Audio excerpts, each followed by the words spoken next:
فاتحہ۔ بسم اللہ الرحمن الرحیم، بسم اللہ الرحمن الرحیم۔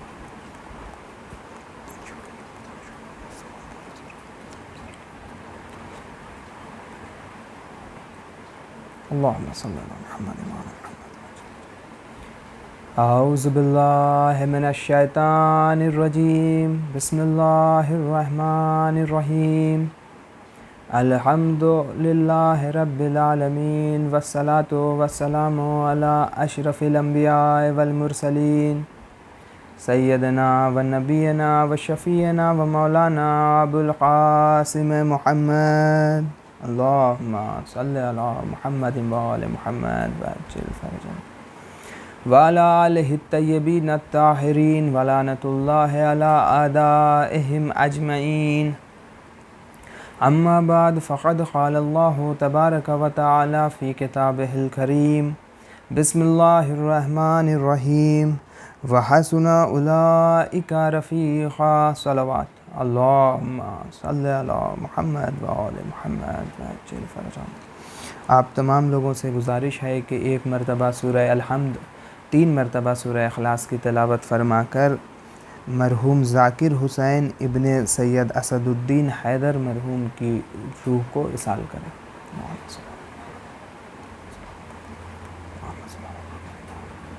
بسم اللہ الرحمن الرحیم، الحمد للہ رب العالمین، الرحمن الرحیم، مالک یوم الدین، ایاک نعبد و ایاک نستعین، صراط الذین انعمت علیہم غیر المغضوب علیہم ولا الضالین۔ بسم اللہ الرحمن الرحیم۔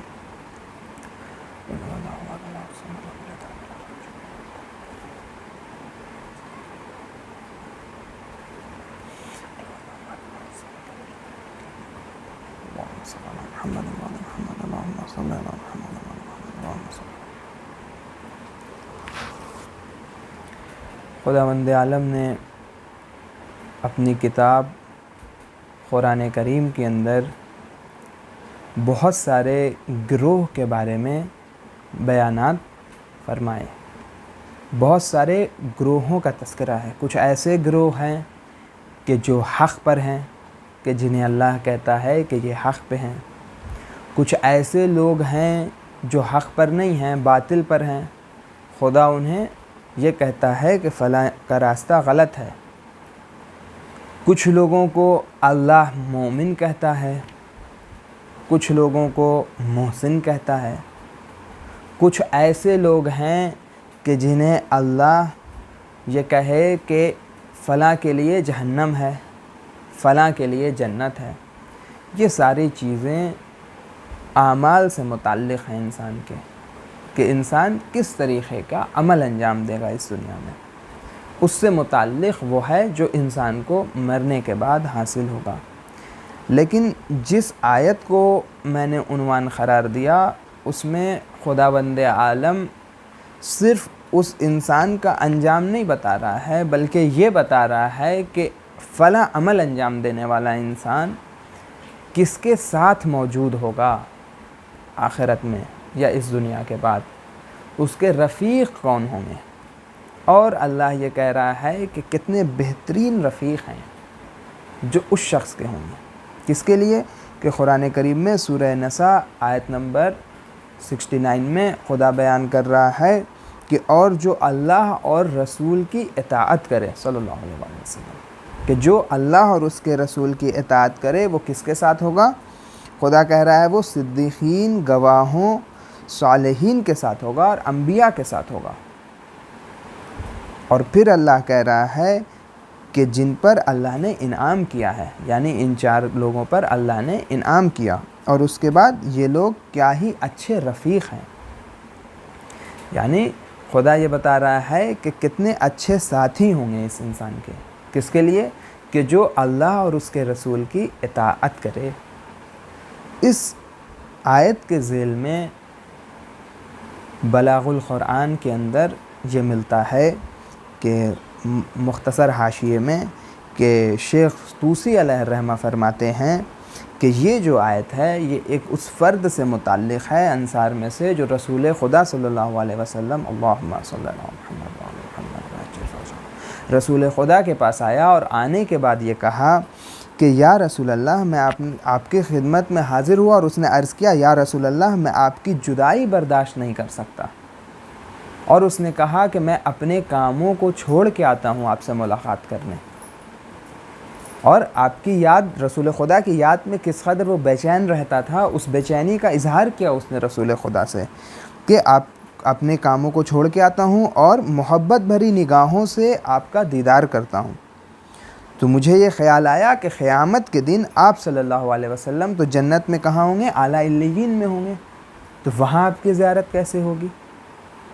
اب دیکھیے کہ کس طریقے کا رسول خدا کا چاہنے والا ہے کہ اس زندگی میں تو رسول خدا کے سامنے زیارت ہو رہی ہے، اس کے لیے بے چین ہے۔ اب اس بندے کو یہ خیال آ رہا ہے کہ جب رسول خدا جنت کے اندر اعلیٰ علیین میں ہوں گے تو اس مقام پہ وہ سوچ رہا ہے کہ میری تو رسائی نہیں ہے، تو پھر میں کیسے رسول خدا کی زیارت کروں گا؟ تو شیخ طوسی فرماتے ہیں کہ یہ وہ موقع ہے کہ پھر اللہ نے جب یہ آیت نازل ہوئی تو رسول خدا نے اس شخص کو بلایا، اور بلانے کے بعد پھر اسے یہ آیت سنائی کہ دیکھو یہ بشارت ہے کہ جو شخص اللہ اور اس کے رسول کی پیروی کرے اس کے لیے کیا ہے؟ انعام ہے۔ کیا انعام ہے؟ کہ وہ ساتھ ہوگا، کس کے ساتھ ہوگا؟ انبیاء اور اس کے علاوہ صدیقین، گواہوں اور صالحین کے ساتھ ہوگا۔ یعنی کیا اجر ہے جو اللہ دے رہا ہے، کس کے لیے؟ اس انسان کے لیے کہ جس کے اندر تڑپ موجود ہو۔ اب آج کے زمانے کے لیے کیا ہوگا پھر اس کا مطلب؟ آج کے زمانے کے لیے اس کا مطلب یہ ہوگا کہ جو انسان اپنے وقت کے حجت خدا سے محبت کرے، ممکن ہے ظاہر نہ ہو، لیکن جس انسان کے اندر وہ تڑپ ہو، اور نہ صرف یہ کہ تڑپ ہو بلکہ انسان اس تقاضے کو پورا کرے، یعنی اللہ اور اس کے رسول کی پیروی کرے، اس انسان کے لیے کیا ہے؟ اس انسان کے لیے اللہ کی قربت ہے، اس انسان کے لیے امام کی کیا ہے؟ امام کی دوستی ہے، امام اس کے رفیق، وہ امام کا رفیق، یعنی کہ اس انسان کے لیے امام کا وہ رابطہ ہے جو مضبوط ہو جائے گا، جسے اللہ مضبوط کر دے گا، کہ امام اللہ کی وہ رسی ہیں کہ جس کے بارے میں یہ کہا گیا کہ اگر تم مضبوطی سے تھام لو تو کیا ہے؟ پھر نجات پا جاؤ گے۔ ایک صلوات بھیجے محمد و آل محمد، اللہم صلی علی محمد و آل محمد وعجل فرجہم۔ اور روایت کے اندر یہ ملتا ہے کہ جو انسان جن لوگوں کے اعتراف میں ہو ان لوگوں کا اثر ہوتا ہے انسان پہ، جن لوگوں کی سوچ و فکر میں ہو ان لوگوں کا اثر ہوتا ہے انسان پر۔ اسی طریقے سے جو انسان اپنے وقت کے امام کے خواہش مند ہو ملاقات کا، اپنے وقت کے امام کی یاد میں ہو، اس انسان پر اپنے حجت وقت کے امام یعنی حجت خدا حضرت امام زمان عجل اللہ تعالیٰ فرجہ الشریف، اللہم صلی علی محمد و آل محمد وعجل فرجہ، کا پھر کرشمہ نظر آئے گا اس کے زندگی میں، کہ اس کی زندگی کس طریقے سے پھر تبدیل ہوگی، کہ وہ اللہ کے راستے پہ کس طریقے سے قربت کے راستے پہ آگے بڑھتا ہوا نظر آئے گا۔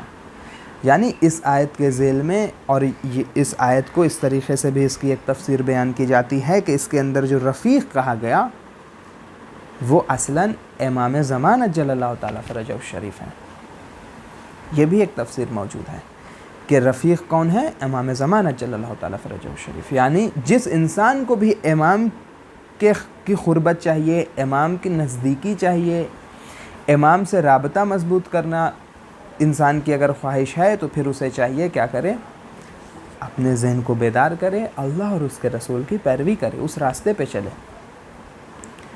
اس راستے پہ چلے گا تو کیا ہوگا؟ کہ امام اس کے رفیق ہوں گے۔ اس کے علاوہ نہ صرف یہ کہ طلب زبان سے ہو، کہ زبان سے کہنا اور حقیقتاً انسان کی طلب ہو، اس میں فرق ہوتا ہے۔ کیا فرق ہوتا ہے؟ مثال کے طور پہ اگر کوئی انسان، آج ابھی گرمی ہے، بہت گرمی کا دور ہے ہندوستان میں، آج اگر میں یہ کہوں کہ مجھے بہت ٹھنڈ لگ رہی ہے جبکہ یہاں گرمی ہے، تو اصلاً یہ صرف زبان سے مجھے ٹھنڈ لگ رہی ہے، میرے جسم نے اسے محسوس نہیں کیا۔ اسی طریقے سے اگر میں صرف زبان سے یہ کہوں کہ مجھے امام زمان سے ملاقات کرنا ہے یا امام زمان کی پیروی کرنا ہے، جو بہتر ہے، بہترین راستہ ہے کہ امام کی کوئی پیروی کرنے کا ارادہ کرے اور میں اسے محسوس نہ کروں، تو پھر یہ دعویٰ صرف اور صرف زبانی دعویٰ ہوگا، اور اللہ کے سامنے وہ معاملہ نہیں ہے کہ جیسے میں اپنے کسی بھائی سے کہوں کہ مجھے ٹھنڈ لگ رہی ہے تو وہ یہ سوچنے لگے، وہ بھی یہ سوچے گا کہ بیوقوف انسان ہے، لیکن اس کے باوجود ممکن ہے کوئی سوچے کہ واقعاً لگ رہی ہو، لیکن اللہ کے سامنے تو سارا معاملہ سامنے ہے، جو قلب ہے انسان کا وہ سامنے ہے، بھلے انسان زبان سے کچھ کہے۔ ہاں لیکن یہ ضرور ہے کہ بعض اوقات زبان سے انسان جب تکرار کرے تو اس کا قلب پہ اثر ہوتا ہے، لہٰذا ہر انسان کو کوشش کرنی چاہیے کہ امام کے جس طریقے سے بھی ممکن ہو اس طریقے سے امام کی قربت حاصل کرنے کی کوشش کرے۔ ایک صلوات بھیجے محمد وعلی محمد پر، اللہم صلی علی محمد وعلی محمد وعجل فرجہ۔ ایک اہم بات یہ ہے کہ جب قربت چاہیے تو اس قربت کے تقاضے کو پورا کرنا ہوگا، کہ اگر تقاضا نہیں پورا کیا جائے تو پھر قربت کا حق ادا نہیں ہوگا۔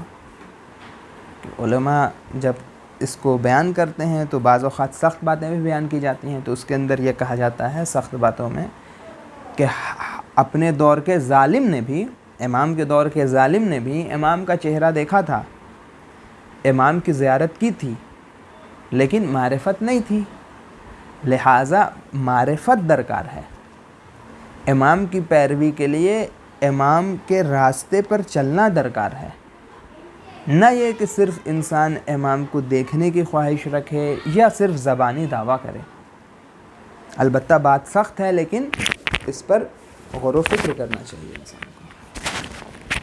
اس ذیل میں جو میں نے ایک زیارت لی ہے امام زمان کی، جو مفاتیح الجنان کتاب کے اندر زیارت آل یاسین کے بعد والی زیارت ہے، کہ جس کے اندر امام کی معرفت کے بارے میں بیان کیا گیا ہے، اور زیارت کی یہ اہمیت ہے، مناجات، زیارت، دعا، ان سب کی اہمیت ہے کہ بعض اوقات دعا کے اندر انسان کو پورا کا پورا فلسفہ حیات مل رہا ہوتا ہے۔ دعائے مکارم الاخلاق پڑھا ہوگا ہر انسان نے ماہ مبارک رمضان میں، دعائے ابو حمزہ سمالی، دعائے کمیل، مناجات شعبانیہ، ان سب کے اندر مناجات شعبانیہ اس لیے کہ آیت اللہ خمینی سے یہ سوال کیا آیت اللہ خامنئی نے کہ آپ کو کون کون سی دعا ایسی ہے جو بہت زیادہ پسند ہے، تو اس موقع پہ آیت اللہ خمینی نے یہ جواب دیا تھا کہ مجھے دو دعا بہت پسند ہے، ایک دعائے کمیل اور دوسری مناجات شعبانیہ۔ اور الحمد کی ایک تفسیر ہے آیت اللہ خمینی کی، اس کے اندر بھی یہ اس کے بعد آخر میں یہ مناجات شعبانیہ کا ترجمہ بھی ملتا ہے، اور اس کے جو فضائل آیت اللہ خمینی نے بیان کیے وہ اس کے اندر موجود ہیں، وہاں ملتے ہیں۔ بہرحال تو اس میں سے میں نے ایک زیارت کو لیا جس زیارت کے اندر وہ سارے مفاہیم بیان ہیں کہ جو انسان جو ہے اس سمجھ سکتا ہے، امام کی قربت حاصل کرنے میں ایک قدم آگے بڑھا سکتا ہے۔ کہ اس سے پہلے ایک بات یہ کہ انسان یہ نہ سمجھے کہ امام سے محبت جو انسان کی ہے وہ ایک طرفہ محبت ہے، نہ بلکہ دو طرفہ محبت ہے، کہ جب انسان امام کو یاد کرے تو اس کا اثر ہے امام پہ جو امام کی طرف سے ہے۔ ایک چاہنے والا آتا ہے امام صادق علیہ السلام کے پاس، اللہم صلی علی محمد وعلی محمد وعجل فرجہ۔ چھٹے امام کے پاس آنے کے بعد وہ کہتا ہے کہ مولا کیا وجہ ہے کہ کبھی کبھی میں بغیر کسی وجہ کے غم محسوس کرتا ہوں، کبھی بغیر کسی وجہ کے خوشی محسوس کرتا ہوں؟ امام نے جواب میں کیا کہا تھا؟ امام نے کہا جواب میں کہ ہمارے شیعوں کے دل ہم سے ملے ہوئے ہیں، جب ہم غم محسوس کرتے ہیں تب تم غم محسوس کرتے ہو، اور جب ہم خوشی محسوس کرتے ہیں تب ہمارے شیعہ خوشی محسوس کرتے ہیں۔ یعنی جب بھی تم بغیر کسی وجہ کے خوشی محسوس کرو یا غم محسوس کرو، یہ سمجھو کہ تمہارے دل ہم سے ملے ہوئے ہیں۔ یعنی اس کا اثر، اس یاد کا اثر ہے کہ جس کے بارے میں علماء بیان کرتے ہیں کہ انسان کو چاہیے کہ اپنے زندگی کے ایام میں دن بھر میں اس بات کو ذہن میں رکھے، اور اگر لمبی مدت تک یہ کام کر لے تو پھر کیا کہنا کہ جب بھی کوئی وقت انسان نکالے زندگی کے بیچ میں، کسی بھی دو کاموں کے بیچ میں اپنے امام کو یاد کرے۔ مثلا کوئی ایک کام کر رہا ہے انسان، اب اس کے بعد دوسرے کام کے لیے جانا ہے، بیچ میں ایک دفعہ امام کو یاد کرے۔ یا کبھی کوئی معاملہ پھنسے، ہر چیز کی شکایت ہو یا کوئی بھی پریشانی ہو یا کوئی اچھی بات پیش آئے، جو بھی کلام کرنا ہو اپنے امام کے ساتھ کرے، سارا کا سارا درد دل، ساری کی ساری خوشیاں اپنے امام کے ساتھ بیان کرے، تو اس سے کیا ہوگا؟ وہ رابطہ مضبوط ہوگا۔ تو اس زیارت کے اندر کچھ ایسے جملے ہیں کہ جن کو میں نے چنا ہے اس مجلس کے لیے، کہ جس کے اندر مفاہیم بیان کیے گئے ہیں، وہ یہ کہ السلام علیکہ یا سبیل اللہ الذی من سلک غیرہ ہلک۔ پہلی بات یہ کہ جب انسان زیارت میں امام کو سلام کرے تو یہ سمجھ لے کہ یہ وہ سلام ہے جو کسی معصوم نے معصوم کو کیا ہے، کیونکہ زیارت ہمارے اپنے طرف سے نہیں ہے، کسی کے اپنے طرف سے دی ہوئی زیارت نہیں ہے۔ لہٰذا اگر کوئی معصوم کسی معصوم کو سلام کرے اور اس کے لیے کوئی کلمہ استعمال کرے تو اس کا مطلب ہے کہ وہ حقیقت پر مبنی ہے، وہ اس معرفت پر مبنی ہے جو ایک معصوم کو دوسرے معصوم کی معرفت ہے، نہ یہ کہ عام انسان کی معرفت۔ لہٰذا ہر انسان کو چاہیے کہ جب بھی زیارت پڑھے تو ان کے جملوں میں غور و فکر کرے، کہ جو بھی جملہ پڑھے اس کے اندر تلاش کرنے کی کوشش کرے مفاہیم کو، کہ ایک معصوم کا سلام ہے دوسرے معصوم کو، اور یہ شرف ہے ہمارے لیے کہ ہم تک وہ زیارت موجود ہے کہ ہم بھی اسی طریقے سے سلام کریں۔ ایک صلوات بھیجیں محمد و آل محمد پر، اللہم صلی علی محمد و آل محمد وعجل فرجہم۔ تو کیا جملہ ہے کہ السلام علیکہ یا سبیل اللہ الذی من سلک غیرہ ہلک، سلام ہو آپ پر خدا کی وہ راہ، اللہ کا وہ راستہ کہ جو اسے چھوڑ کے چلے وہ تباہ ہو جاتا ہے۔ یعنی امام زمان عجل اللہ تعالیٰ فرجہ الشریف اللہ کے وہ راستے ہیں، اللہ کی وہ راہ ہیں کہ ان کے علاوہ اگر کوئی انسان کوئی دوسرا راستہ اختیار کرے تو پھر کیا ہے؟ پھر اس انسان کے لیے تباہی ہے۔ یعنی انسان کو چاہیے کہ اپنے راستے کو اس راستے پہ چلائے، خود کو اس راستے پہ چلائے، اپنے راستے کو امام کے راستے کے ساتھ ملحق کرے، خود کو اس راستے پہ چلائے کہ جس پہ امام چاہتے ہیں کہ انسان چلے۔ اور اس کے بعد امام کی معرفت سے متعلق اگلا جملہ کہ السلام علیکہ یا ناظرہ شجرتی طوبیٰ و سدرۃ المنتہیٰ، کہ سلام ہو آپ پر۔ اب یہ دیکھیے ایک معصوم کا سلام کیسے ہوتا ہے، کہ سلام ہو آپ پر، کن پر؟ کہ جن کے نظر کے تسلط میں کیا ہے؟ شجرت طوبیٰ ہے اور سدرۃ المنتہیٰ ہے۔ سدرۃ المنتہیٰ کون سی منزل ہے؟ سدرۃ المنتہیٰ وہ منزل ہے کہ جب رسول خدا صلی اللہ علیہ وسلم، اللہم صلی علی محمد و آل محمد وعجل فرجہم، جب رسول خدا معراج پر گئے تو معراج پر جب رسول خدا گئے تو ایسی منزل آئی کہ اب جناب جبرائیل نے کہا یا رسول خدا اب میں ساتھ نہیں چل سکتا ہوں۔ اس منزل کا نام سدرۃ المنتہیٰ ہے۔ تو جب امام زمان عجل اللہ تعالیٰ کی نگاہ اٹھتی ہے تو کہاں تک جاتی ہے؟ سدرۃ المنتہیٰ تک۔ یعنی ساری کی ساری چیزیں جو اس کائنات کے اندر موجود ہیں، اس زمین کے اندر موجود ہیں، سمندروں کے اندر موجود ہیں، پہاڑوں کی حقیقت، تمام کی تمام چیزوں کی حقیقت سدرۃ المنتہیٰ تک امام زمان عجل اللہ تعالیٰ فرجہ الشریف کے نظر تسلط میں ہے، امام کی نگاہ کے اندر ہے۔ ایک صلوات بھیجے محمد و آل محمد پر، اللہم صلی علی محمد و آل محمد وعجل فرجہم۔ اب یہ پیغام ہوگا پھر انسان کے لیے کہ جب امام سدرۃ المنتہیٰ کو دیکھ رہے ہیں تو پھر ہمارے اعمال کو بھی دیکھ رہے ہوں گے۔ کون یہ پھر کہہ سکتا ہے کہ امام ہمارے اعمال کو نہیں دیکھ رہے ہوں گے؟ تو پھر ہر انسان کو چاہیے کہ اپنی اصلاح کرے، اس چیز پہ عمل کرنے کی کوشش کرے کہ جو امام چاہتے ہیں، اس چیز سے پرہیز کرے کہ جس سے امام چاہتے ہیں ہم پرہیز کریں۔ اس کے علاوہ اگلا جملہ پھر جو ہے وہ امام کی معرفت سے متعلق ہے کہ امام کی معرفت کیسے حاصل ہو، کیا ذریعہ ہے امام کی معرفت کا، کہ السلام علیکہ سلام من عرفکا بما عرفکا بہ اللہ، یعنی سلام ہو آپ پر۔ کس کا سلام؟ بعض اوقات ایسا ہوتا ہے کہ انسان کو ہر کوئی سلام کرتا ہے، لیکن کچھ ایسے ہوتے ہیں جن کو سلام کرنے کی تمیز نہیں ہوتی ہے۔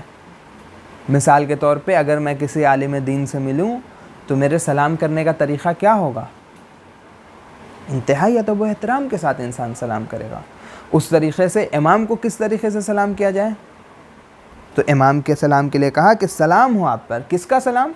اس کا سلام کہ جس نے آپ کو پہچانا، جس نے آپ کی معرفت حاصل کی۔ ہر کس و ناقص کا سلام نہیں ہے، بلکہ اس کا سلام کہ جس نے آپ کی معرفت حاصل کی، جس نے آپ کو پہچانا۔ کس طریقے سے پہچانا؟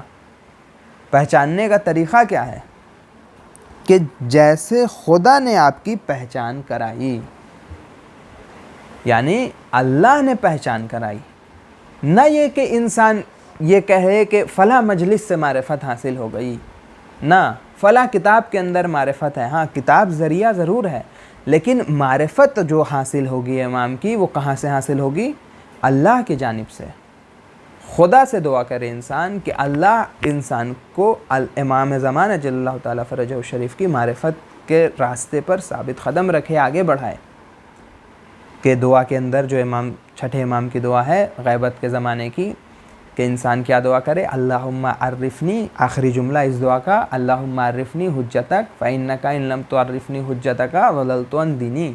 اے خدا ہمیں اپنی حجت کی معرفت حاصل کرا دے، کہ اگر تو نے اپنی حجت کی معرفت حاصل نہیں کرائی تو کیا ہوگا؟ میں ضللت عن دینی، دین سے پھر معاملہ ختم ہے میرا۔ یہ امام کا مرتبہ ہے۔ اور پھر اگلا جملہ کیا ہے؟ کہ جیسے اللہ نے معرفت کرائی اور آپ کے اوصاف گنائے جن کے آپ اہل ہیں۔ معرفت کا ایک ذریعہ کیا ہوا؟ اللہ معرفت کرائے۔ کس طریقے سے؟ ان اوصاف کے ذریعے سے اوصاف گنائی اللہ نے کہ جن کے آپ اہل ہیں۔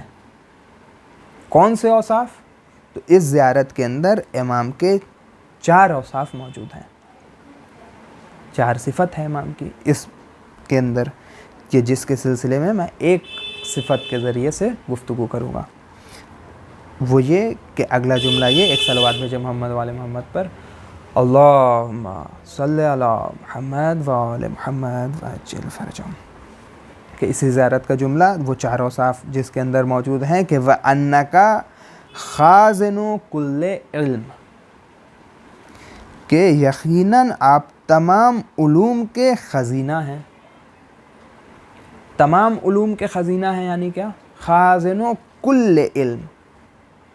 کل کا جو لفظ ہوتا ہے وہ اس وقت استعمال ہوتا ہے کہ جب اس کے اندر کوئی ایکسپشن نہیں ہو، جیسے کل نفس ذائقۃ الموت، ہر نفس کو موت کا مزہ چکھنا ہے، تو اس کے اندر کوئی بھی نفس ایسی نہیں ہوگی یا کوئی بھی نفس رکھنے والا ایسا نہیں ہوگا جو یہ کہہ دے کہ مجھے موت کا مزہ نہیں چکھنا یا میں موت کا مزہ نہیں چکھوں گا۔ کوئی نہیں کہہ سکتا ہے۔ کیوں؟ اس لیے کہ اللہ نے کہا کل نفس ذائقۃ الموت، یعنی تمام کے تمام جتنے جاندار ہیں سب کے لیے یہ ہو گیا۔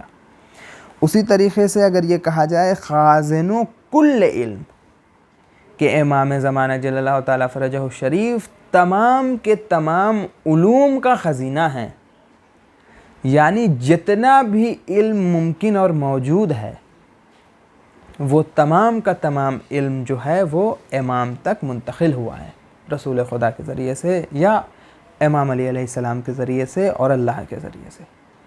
یعنی اللہ نے چاہا کہ امام زمانہ جل اللہ تعالیٰ فرجہ الشریف کو تمام کے تمام علوم کا جو ہے وہ خزینہ قرار دے۔ اس کے اندر ہر علم یعنی کیا؟ ہر علم یعنی کہ وہ علم امام کے پاس ہے کہ جس علم کے ذریعے سے حضرت آدم کو فرشتوں پر برتری حاصل ہوئی، یعنی وہ علم امام زمان اجل اللہ تعالیٰ فرجہ الشریف کے پاس ہے کہ جس علم کے ذریعے سے حضرت ابراہیم آگ کے اندر صبر کے ساتھ تھے، یعنی وہ علم کہ جس کے ذریعے سے جناب موسیٰ دریائے نیل میں راستہ بناتے ہیں، یعنی وہ علم کہ جس کے ذریعے سے حضرت عیسیٰ مردوں کو زندہ کرتے ہیں، یعنی وہ علم کہ جس کے ذریعے سے رسول خدا شق القمر کرتے ہیں، یعنی سارا کا سارا علم جس کے ذریعے سے امام علی علیہ السلام سلونی کا دعویٰ کرتے ہیں، سارا کا سارا علم جو ہے وہ امام زمانہ جل اللہ تعالیٰ فرجہ الشریف تک آیا۔ منتقل ہو کے. خزینہ ہے تمام کے تمام علم کا. اب علم کی اپنی حقیقت ہے کہ علم کا خزینہ ہونے کا کیا مطلب ہے. ایک صلوات بھیجو محمد وعلی محمد. اللہم صلی علی محمد وعلی محمد وعجل فرجہ. روایت کے اندر وہ ملتا ہے نا کہ جب امام زمان عجل اللہ تعالیٰ فرجہ شریف کا ظہور ہوگا تو ظہور کے بعد امام جب اپنے چاہنے والوں کے سروں پر ہاتھ پھیریں گے تو کیا ہوگا اس کے نتیجے میں. سروں پر ہاتھ پھیرنے کا صرف نتیجہ یہ ہوگا کہ ان کی عقلیں کامل ہو جائیں گی. یہ فخر موسیٰ ہیں کہ حضرت موسیٰ کے پاس صرف ید بیضا ہے. حضرت موسیٰ کا ایک معجزہ ید بیضا. ید بیضا کا کمال یہ تھا کہ جب جناب موسیٰ اپنا ہاتھ آگے بڑھاتے تھے تو اس ہاتھ سے روشنی نکلتی تھی. ایسی روشنی نکلتی تھی کہ لوگوں کی آنکھیں روشن ہو جاتی تھی. اس روشنی کے یہ روشنی جناب موسیٰ کے ہاتھ سے نکلتی تھی، لوگوں کے چشم تک جاتی تھی. لیکن جناب موسیٰ کی روشنی صرف لوگوں کی آنکھوں تک ہے. لیکن جب امام زمان عجل اللہ تعالیٰ فرجہ شریف اپنے چاہنے والوں کے سر پر ہاتھ پھیریں گے تو کیا ہوگا. نہ صرف یہ کہ ان کی آنکھیں روشن ہوں گی بلکہ ان کی عقلیں کامل ہو جائیں گی. یہ فضیلت ہے امام کی، امام زمانہ کی عجل اللہ تعالیٰ فرجہ شریف. ایک صلوات بھیجے محمد وعلی محمد. اللہم صلی علی محمد وعلی محمد وعجل فرجہ. بس ایک بات وہ یہ کہ کس طریقے سے انسان علم حاصل کرنے کے لیے، اس نور کو حاصل کرنے کے لیے امام زمان سے توسل کرے. ایک واقعہ ہے جناب عنوان بصری کا، جو چھٹے امام کے شاگرد ہیں، جن کی عمر 95 سال تھی غالباً. 95 سال 90-95 سال کی عمر ہے اور یہ آپ سے درس حاصل کرتے ہیں. اور اس کے علاوہ مالک ابن انس کے پاس بھی جاتے ہیں درس حاصل کرنے کے لیے. ایک موقع پہ چھٹے امام یہ کہتے ہیں کہ اے عنوان بصری، میں اپنی عبادت میں مشغول رہتا ہوں. چونکہ میں اپنی عبادت میں مشغول رہتا ہوں، میرے پاس وقت کم ہوتا ہے، لہٰذا تم ایسا کرو کہ تم میرے پاس نہ آیا کرو. جناب عنوان بس کوئی بھی چاہنے والا ہوگا امام یہ کہہ دیں کہ میرے پاس نہ آیا کرو، میرے پاس وقت کم ہوتا ہے، پریشان ہو جائے گا. بہت پریشان ہو گیا عنوان بصری، وہ بھی اس عمر میں کہ امام بول دیں. ساری زندگی پھر تو برباد ہو گئی انسان کی کہ امام کہہ دیں کہ میرے پاس نہ آیا کرو. پریشان ہو گئے، گھر گئے. اب اس کے بعد مالک ابن انس کے پاس جانا بند کر دیا، گھر سے نکلنا ہی بند کر دیا. صرف نماز کے لیے جاتے تھے اور پریشان حال بالکل. ایک موقع پہ جب بالکل برداشت سے باہر ہو گیا تب وہ امام کے روضے پہ آئے. آنے کے بعد دعا کی، یا مولا اپنے فرزند کے دل کو میرے لیے میری طرف موڑ دیجئے، اپنے فرزند کے دل کو میری طرف موڑ دیجئے. کافی دعا کی. اس کے بعد برداشت نہیں ہوا تو آئے امام کے گھر پہ. جب چھٹے امام کے گھر پہ آئے تو باہر غلام تھا. اس نے پوچھا کیا کام ہے، تو کہا کہ امام سے پوچھو، کہو میں ملنے آیا ہوں. غلام اندر گیا، امام سے اجازت لے کے جب واپس آیا غلام تو اس نے کہا امام نے کیا کہا، اجازت دی؟ تو غلام نے کہا کہ امام نے سلام کیا ہے اور اندر بلایا ہے. اب اس انسان کو جب معلوم ہوا کہ امام نے سلام کیا تو پریشان ہو گیا کہ اب اس کے علاوہ مجھے اور کچھ نہیں چاہیے. بس یہیں پہ اگر اس کے علاوہ میری کوئی گفتگو بھی نہ ہو امام سے تو میرے لیے اتنا ہی کافی ہے کہ امام نے مجھے سلام کر دیا. امام کے پاس گیا. امام کے پاس جانے کے بعد بیان کیا کہ مولا میں آپ سے علم حاصل کرنا چاہتا ہوں. تو اس موقع پہ امام نے علم کی حقیقت بیان کی. اس کے پہلے اس کے بارے میں سوال کیا، تمہاری کنیت کیا ہے، بشارت دی. اس کے بعد امام نے یہ سوال کیا کہ امام نے یہ بیان کیا کہ اے عنوان بصری، علم وہ نہیں ہے کہ جو تم کتابوں میں تلاش کرتے ہو، جو تم چاہتے ہو کہ درس حاصل کرو تو تمہیں علم ہو جائے، بلکہ علم وہ نور ہے کہ اللہ جس بندے کے قلب میں چاہتا ہے پیدا کر دیتا ہے. یعنی اس حقیقت کو بتایا امام نے کہ اصلاً وہ نور ہے کہ جو انسان چاہے، اگر اللہ چاہے تو انسان کے قلب میں پیدا کرے. اور اس کو حاصل کرنے کے لیے امام نے پہلے 3 منزل بتائی کہ یہ 3 چیزیں ہونی چاہیے جو مقدمہ ہیں، اور اس کے بعد 9 دستور العمل بتایا. اب سب کو یہاں بیان کرنے کا وقت نہیں ہے، بس میں اس 3 مقدمے کو بیان کر دوں جو امام نے بتایا کہ بندہ اللہ کا بندہ ہونا چاہیے علم حاصل کرنے کے لیے. تو عنوان بصری نے پوچھا بندہ کیا؟ تو انہوں نے بتایا کہ بندگی مطلب کیا، کس طریقے کا بندہ ہونا چاہیے کہ جو چاہتا ہے کہ علم حاصل کرے، بندہ ہونا، بندگی کی حقیقت بتایا امام نے 3 باتوں میں، اور پھر 9 دستور العمل بتایا. اور یہ حدیث موجود ہے، جو انسان چاہے پڑھنا انٹرنیٹ سے لے کے پڑھ سکتا ہے. امام نے کہا کہ میں نے کہا کہ امام سے اب سوال کرتے ہیں وہ کہ میں نے کہا کہ بندگی کی حقیقت کیا ہے. امام نے کہا بندگی کی منزل پہ آؤ. تو اس نے پوچھا عنوان بصری نے بندگی کی حقیقت کیا ہے، تو امام نے 3 باتیں بتائیں. آپ نے فرمایا بندگی کی حقیقت 3 چیزوں میں ہے. پہلی چیز کہ بندہ اس چیز کو کہ جو خداوند عالم نے اسے دیا ہے اپنا ملک نہیں سمجھتا ہے. بہت اہم ہے کہ انسان کے پاس جو کچھ بھی ہے وہ خدا کا ہے، اپنا نہیں ہے. تو جب اپنا نہیں انسان سمجھے گا تو پھر اپنی مرضی بھی نہیں چلائے گا. اگر انسان سوچے کہ یہ ہاتھ اس کا خود کا ہے، یہ پیر اس کا خود کا ہے، تو پھر اپنی مرضی بھی چلائے گا.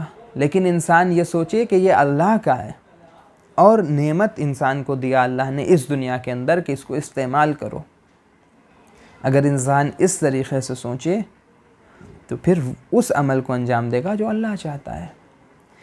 اور اس کی حقیقت کھل کے آئے گی آخرت میں کہ جو انسان ان ہاتھوں کے لیے، پیر کے لیے، زبان کے لیے، نگاہ کے لیے لذتوں میں جاتا تھا، گناہ کرتا تھا، ایسی حرام لذتیں جو گناہ ہوں، وہ خود آنکھ انسان کی اس کے خلاف گواہی دیں گی آخرت میں. یہ ہاتھ گواہی دے گا انسان کے خلاف کہ تم نے ان ہاتھوں سے گناہ کیا تھا.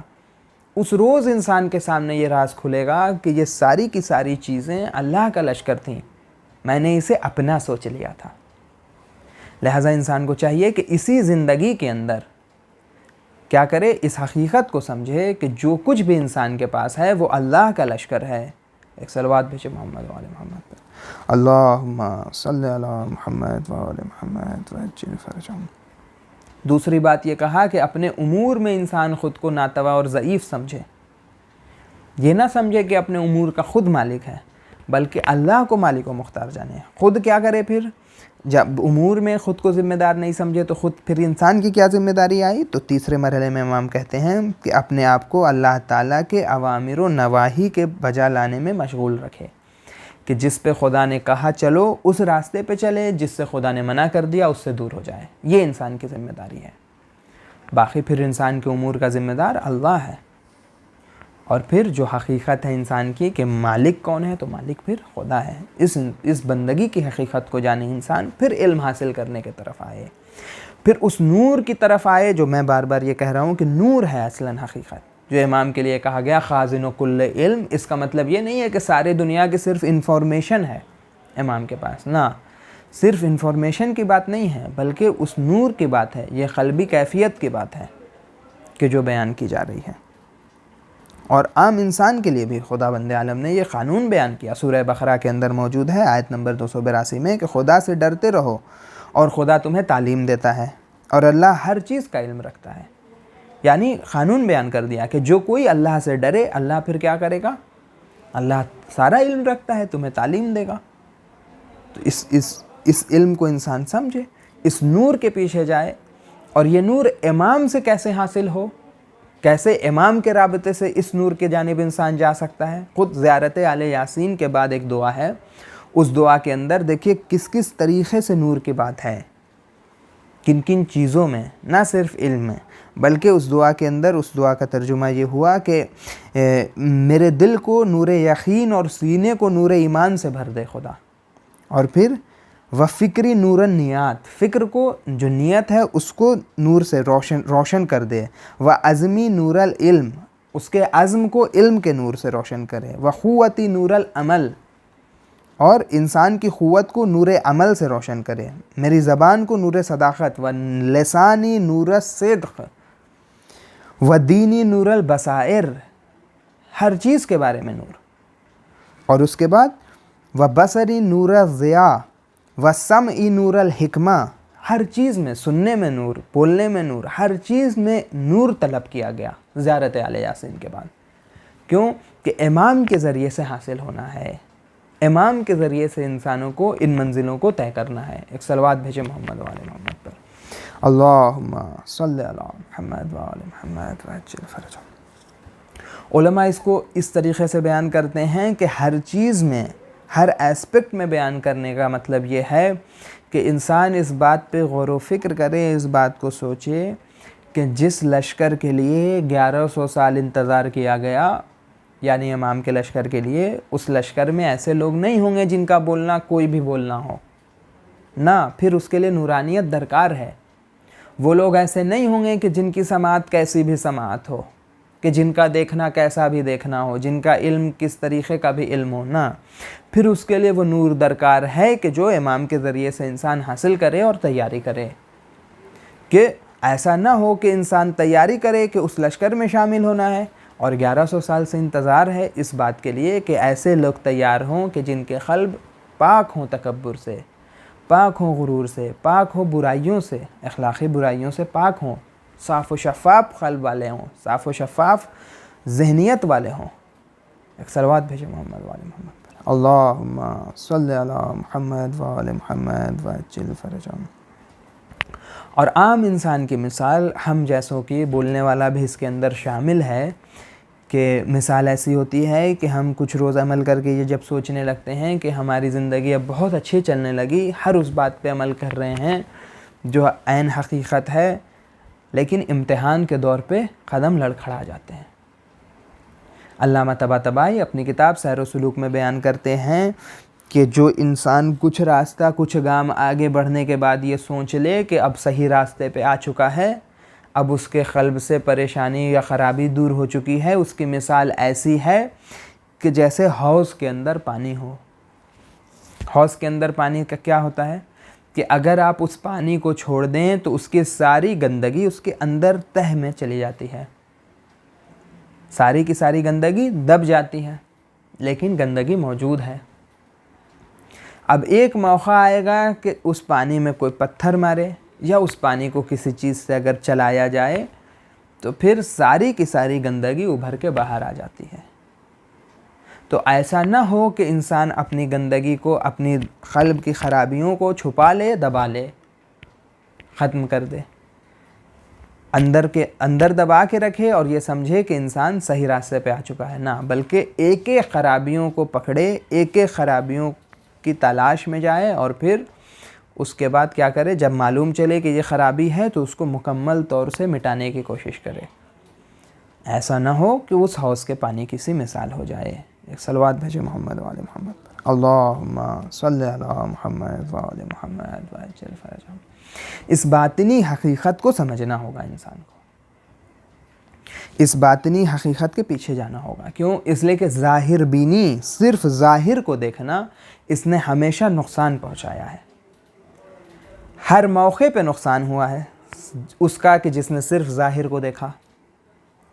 جنگ صفین دیکھ لیجئے کہ جنگ صفین میں کیا ہے، ظاہر دیکھ رہے ہیں لوگ، قرآن کریم بلند کیا گیا، حقیقت تک نہیں پہنچ پائے۔ کیا ہوا؟ خود امام کا لشکر امام کے خلاف چلا گیا۔ کیوں؟ ظاہر بینی۔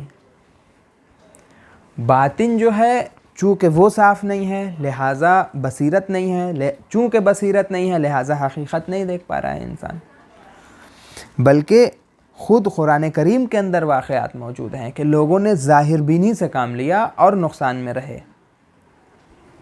سورہ یاسین کے اندر حبیب نجار کا واقعہ کہ وہ شخص جو شہر کے کنارے سے دوڑتا ہوا آیا اور اس نے کہا کہ دیکھو تم ان نبیوں کی بات مانو، یہ حقیقت بتا رہے ہیں، حقیقت بیان کر رہے ہیں اور صحیح راستے پر ہیں، کیوں ان کی پیروی نہیں کرتے؟ تو ان کے ساتھ کیا کیا گیا حبیب نجار کے ساتھ کہ تم تو بالکل غلط بیان کر رہے ہو، یہ تو بالکل ہمارے جیسے ہی ہیں، یہ کیسے اللہ کی طرف سے آئے ہیں؟ اور پھر اسے سنگسار کر دیا، پتھر سے مار کے ختم کر دیا اسے۔ لیکن چونکہ وہ حق پہ تھے لہٰذا قرآن کریم نے ان کی دعا کو درج کیا کہ جب اللہ نے انہیں مقامات دیے تب حبیب ابن نجار نے کہا کہ کاش ایسا ہوتا کہ جن لوگوں نے مجھے سنگسار کیا وہ اس مقام کو دیکھ رہے ہوتے جو اللہ نے مجھے دیا ہے، یعنی اس مقام کی خواہش وہ ان کے دلوں میں بھی آتی اگر وہ اس مقام کو دیکھ لیتے. نہ اس لیے کہ حبیب نجار یہ سوچ رہے ہیں کہ جو بات سمجھ میں آتی ہے کہ حبیب نجار یہ سوچ رہے ہوں کہ لوگوں نے مجھے سنگسار کیا آپ دیکھیں غرور و تکبر، نہ، بلکہ اس لیے کہ ابھی بھی ان کی ہدایت ہو سکے کہ لوگ یہ دیکھ لیں کہ کس طریقے سے اللہ نے مجھے نوازا اس راستے پہ چلنے کے لیے. خود قرآن کریم کے اندر شیطان کے واقعے میں ملتا ہے، اس سے بڑھ کے کوئی مثال ہی نہیں موجود ہے کہ شیطان حضرت آدم کے صرف ظاہر کو دیکھ رہا ہے. کہا گیا کہ سجدہ کرو، نہیں کیا. جب وجہ پوچھی گئی تو کیا کہا؟ وجہ میں ایک ہی وجہ ملتی ہے قرآن کریم کے. وجہ یہ بیان کی کہ یہ مٹی سے بنا ہے، میں آگ سے بنا ہوں. البتہ مٹی کی فضیلت ہے، حدیث کے اندر موجود ہے کہ مٹی کے اندر فضیلت ہے جو آگ کو نہیں ہے، ایسی بھی فضیلتیں ہیں. لیکن اس کے باوجود اگر صرف مٹی کی فضیلت کی وجہ سے سجدہ ہوتا تو اللہ یہ نہ کہتا کہ جب میں اس میں اپنی روح پھونک دوں تب سجدے میں چلے جانا. اللہ یہ کہتا کہ میں نے مٹی کا پتلا تیار کیا ہے، تم سب کے سب سجدے میں چلے جاؤ. لیکن کیا ہوا، کیا کہا خدا نے کہ میں نے مٹی کا پتلا تیار کیا، اب جب میں اس میں اپنی روح پھونک دوں. یعنی فضیلت کیا ہے؟ فضیلت صرف اس مٹی کے پتلے میں نہیں ہے بلکہ اصلاً اس روح کی وجہ سے ہے. تو یہ بات سمجھ آئی کہ جو صرف ظاہر بینی سے کام لیتا ہے وہ حقیقت نہیں سمجھ پاتا ہے، حق تک نہیں پہنچ پاتا ہے، جیسے شیطان نہیں پہنچ پایا. ایک صلوات بھیجے محمد وعلی محمد، اللہم صلی علی محمد وعلی محمد. اس طریقے کے اور بھی واقعات موجود ہیں. خود کربلا کے اندر دیکھنے کو ملتا ہے کہ یہ کہہ دینا لوگوں کا اس ظالم فوج میں سے کہ امام جب نماز پڑھنے کے لیے جا رہے ہیں کہ آپ کی نماز قبول نہیں ہوگی. اللہ اکبر، حجت خدا، کہ جن کے ذریعے سے ساری دنیا بنی، جن کے صدقے میں ساری دنیا بنی، ان کو یہ کہہ دیا جائے کہ آپ کی نماز قبول نہیں، آپ کی عبادت قبول نہیں. کیوں؟ چونکہ وہ خود اپنی نماز کو صرف ظاہر جانتے ہیں، امام کی نماز کو بھی ویسے ہی سمجھ رہے ہیں، ظاہری آنکھوں سے دیکھ رہے ہیں کہ ویسے ہی نماز ہے جیسے ہم پڑھتے ہیں، تو سمجھ رہے ہیں کہ امام کی نماز لیکن کیا ہے؟ حقیقت سمجھنا چاہیے. اگر حقیقت سمجھ رہے ہوتے ہیں امام کی نماز کی کہ امام کی نماز کی کیا حقیقت ہوتی ہے، یا صرف یہ سمجھ رہے ہوتے ہیں کہ امام کی نماز میں فرق ہے، کم از کم کچھ تو انسان ظاہر سے ہٹے، کچھ تو ظاہر کے علاوہ سوچے، تو کبھی یہ جملہ نہ ادا کیا جاتا کہ اللہ اکبر کہ آپ کی نماز قبول نہ ہوگی. صلوات بھیجو محمد وعلی محمد، اللہم صلی علی محمد وعلی محمد وعجل فرجہم. نتیجے میں کیا ہوا؟ نتیجے میں پھر وہی ہوا کہ حق کو پامال کر دیا گیا. دین کے نام پہ حق کو پامال کر دیا گیا، ذبح کر دیا گیا اللہ اکبر کے نعرے کے ساتھ. یہ ہوتا ہے جب انسان صرف اور صرف ظاہر کو دیکھے. اور امام زمانہ کے چاہنے والوں کو ہوشیار رہنا چاہیے اس بات سے کہ ایسا نہ ہو کہ حقیقت چھوڑ دے انسان. کہ ملتا ہے واقعے میں کہ امام کی محبت، جو میں نے بیان کیا شروع میں بھی، کہ امام کی محبت دو طرفہ محبت ہے. ایسا نہیں ہے کہ صرف ہماری طرف سے ہے بلکہ امام کی طرف سے بھی ہے. واقعہ ملتا ہے امام رضا علیہ السلام کا کہ جب امام رضا علیہ السلام کو لے جایا جا رہا تھا تو ایران کے لیے، تو ایک دفعہ دیکھا امام نے راستے میں کہ ایک جنگل کے جانب سے گزر رہے تھے تو ایک میت جا رہی تھی، بیابان کی طرف سے میت جا رہی تھی. تو امام نے سارا کچھ چھوڑا اور دوڑتے ہوئے گئے اور گریہ کر رہے تھے. بلک بلک کے امام رو رہے تھے، روایت میں ملتا ہے. تو جب اس کو دفنایا، جب اس کو دفنا لیا گیا تو پھر ان سپاہیوں نے پوچھا کہ اس بیابان میں کون تھا، اس بیابان میں کس کے لیے گریہ کر رہے ہیں؟ کوئی رشتہ دار تو آپ کا نہیں ہوگا اس بیابان میں؟ تو امام نے کہا کہ نہیں، میرا چاہنے والا تھا. یعنی اپنے چاہنے والے کے لیے اتنی فکر ہوتی ہے امام کو. خود امام حسین علیہ السلام جب کربلا میں وارد ہوئے ہیں 2 محرم کو، تو 2 محرم کو ہی امام حسین علیہ السلام نے جب بنی اسد سے گفتگو کی تو اس میں یہ بیان کیا کہ جب بھی ہمارے چاہنے والے ہمارے شیعہ آئیں اس زمین پر تو انہیں 3 دن کا مہمان رکھنا اور انہیں کسی چیز کی کمی نہ ہونے پائے. یعنی امام چاہتے ہیں اپنے چاہنے والوں کو کہ میرے چاہنے والوں کو کسی بھی چیز کی کمی نہ ہونے پائے. اپنے چاہنے والوں سے اتنی محبت ہے. ان سے کتنی محبت ہوگی جو امام کے قریب تھے اس موقع پر. ان سے کتنی محبت ہوگی کہ جن کو امام نے خود پرورش دی, کہ ہر کسی کے جانے کا ایک اثر تھا امام کے اوپر. کربلا کے اندر جو کوئی بھی امام سے اجازت لے کے جاتا تھا گویا امام کے جسم کا ایک ٹکڑا لے کے چلا جاتا تھا. کہ امام نے, ایک عالم نے عجیب جملہ کہا کہ امام نے اپنے چاہنے والوں کو صرف نہیں قربان کیا کربلا کے اندر, بلکہ امام حسین علیہ السلام نے اپنے جگر گوشوں کو قربان کیا ہے. کہ ہر کوئی جگر کا ایک ٹکڑا لے کے جاتا تھا. کہ امام کے 3 فرزند موجود ہیں کربلا کے اندر, اور امام کے تینوں فرزند کا نام علی ہے. جناب علی اکبر علیہ السلام, جناب علی اصغر اور علی ابن الحسین امام زین العابدین. اب 2 نے ایسا ساتھ دیا امام کا, جناب علی اکبر و علی اصغر نے, کہ اپنی جان کے ذریعے سے امام کا ساتھ دیا, اور دونوں کے جانے کا اثر ہے امام پر. لیکن امام زین العابدین علیہ السلام کا جو ساتھ ہے وہ عجیب مختلف ساتھ ہے, کہ بس 2 جملوں میں اسے بیان کروں اور ربط مصائب وہ یہ کہ جب کربلا کے اندر حق ختم کر دینے کی کوشش کی گئی, حق ذبح کر دینے کی کوشش کی گئی, آیت اللہ خامنئی فرماتے ہیں یہ فضیلت مصائب کے ساتھ ساتھ چوتھے امام کی فضیلت, کہ لوگ یہ کہتے ہیں امام کو کہ بیمار امام, نہ بلکہ بیماری کے باوجود, وہ بیماری جو تھی کچھ مدت کے لیے تھی, اس کے باوجود امام نے کیا کارنامہ انجام دیا یہ سوچے انسان. کہ جب چاہنے والوں کو کربلا کے اندر شہید کر دیا گیا, جو بہترین چاہنے والے تھے امام کے, خود امام کو ایسے انسانوں کو قتل کیا گیا کہ ان جیسوں کی مثال نے دوبارہ زمین پہ قدم نہیں رکھا. پنجتن کی آخری فرد خود امام حسین علیہ السلام اس دنیا سے جا رہے ہیں. حضرت عباس علمدار اس دنیا سے جا رہے ہیں, شہید کیے جا رہے ہیں اس طریقے سے. لیکن سب کو جب قتل کیا گیا اس کے بعد 3 واقعہ اور پیش آیا. آیت اللہ خامنئی کی یہ بات چوتھے امام کی فضیلت میں یہ بیان کر دوں, اس کے بعد ربط مصائب وہ یہ کہ اس کربلا کے واقعے کے بعد 3 موقع ایسا آیا فوراً بعد میں, کہ جب پھر امام کے زیادہ تر چاہنے والوں کو شہید کیا گیا. سن 63 ہجری میں واقع حرہ, جب مدینے میں زیادہ تر چاہنے والے جتنے موجود تھے قتل کر دیے گئے بالکل بے دردی کے ساتھ. اس کے بعد 64-65 ہجری میں توابین کا گروہ, کہ جو سب کے سب چاہنے والے تھے کربلا میں ساتھ نہیں دے پائے, ان کو شہید کیا گیا. اور اس کے بعد سن 67 ہجری میں جو امیر مختار کا جب قیام ہوا اس وقت جب سب کو شہید کیا گیا, جناب مختار کے چاہنے والوں کو اور ان کو. تو اب چاہنے والے بچے نہیں تھے, اتنی کم تعداد تھی چاہنے والوں کی. لیکن اس کے باوجود 5ویں 6ٹھے امام کا دور یہ ملتا ہے کہ امام درس دے رہے ہیں, لوگ موجود ہیں. یہ کارنامہ کیسے ہوا, یہ کرشمہ کیسے ہوا؟ تو یہ انہی دعاؤں کے ذریعے سے, انہی زیارات کا بھی وقت نہیں ہے کہ اس کی تفصیل بیان کی جائے, کہ ان دعاؤں کے ذریعے سے چوتھے امام جو بیان فرما رہے تھے, جو صحیفہ کاملہ کے اندر موجود ہے, کس طریقے سے امام نے چاہنے والوں کو جمع کیا, کس طریقے سے امام کی یہ فضیلت ہے. کبھی اور موقع رہا تو انسان بیان کرے.